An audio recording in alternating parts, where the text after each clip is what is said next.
Accounting paid up the required fees to enter the race. In the city, incessant rains did not seem to subdue the energy of party loyalists as they made their way to the nomination center on Mahogany Street. We start with the opposition party, whose candidates were first this morning.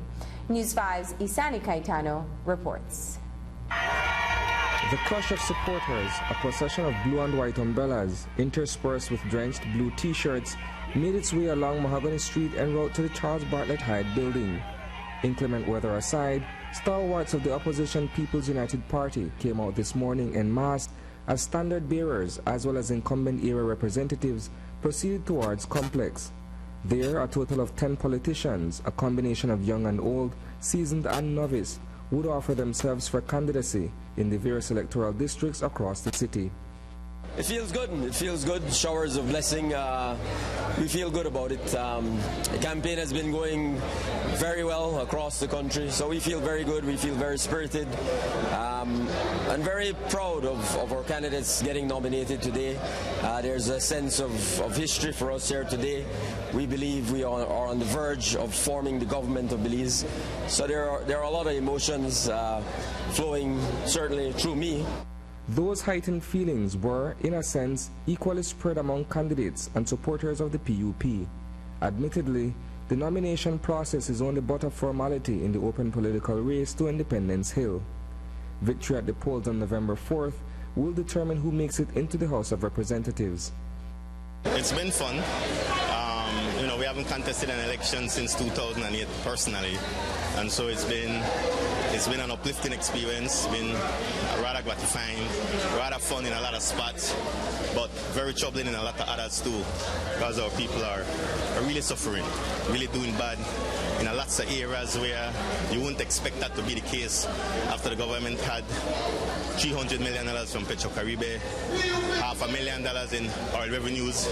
They won't BTL, they won't BL. They're looking at another couple $100 million. They're looking at $1 billion in lots of resources, and at the end of the day, we have more poor people than we ever had before. While former Lake Independence era Representative Cordell Hyde has taken a sober look at the existing state of affairs in his constituency, his colleague Paul Thompson has also taken a long, hard look at the issues affecting residents of Albert. It is the second smallest division, where unemployment is said to be at an all-time high. The issues are very, very basic issues. They don't have a job. So that means that they can't find food to put on the table. That means that they can't send their children to school. That means that their housing condition is not in the best, it's deplorable. That means they don't have, they don't have recreation. The park has been dilapidated for over, for the last 2 terms. So basic things, that comes up every day. To be able to address those concerns, the party has to secure a majority of the seats in the House of Representatives. That triumph would culminate the political challenge that was only made official today.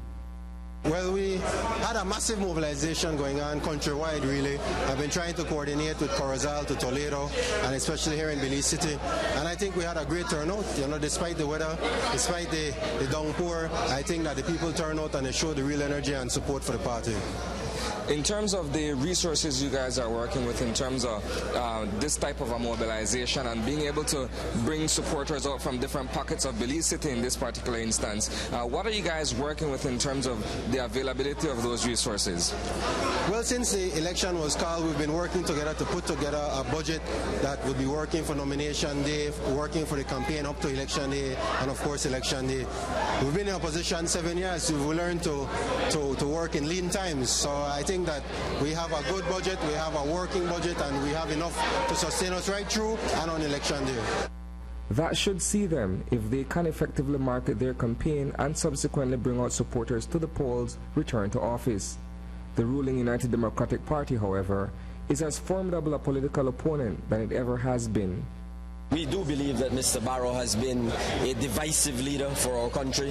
We believe he has been a leader whose philosophy in government has been, as his ministers have echoed very loudly and clearly, UDP first, Belizean second. And we believe that the Belizean people are sick and tired of that type of leadership and that type of governance. And they want a leader and a party that will unify the country, that will understand that all Belizeans deserve an opportunity to move ahead in this country, regardless of your political persuasion. So we believe this election will be about all of those issues, not just about leadership. Reporting for News 5, I am Isani Cayetano. The newly formed Belize Progressive Party formally registered its Belize City candidates during lunch today.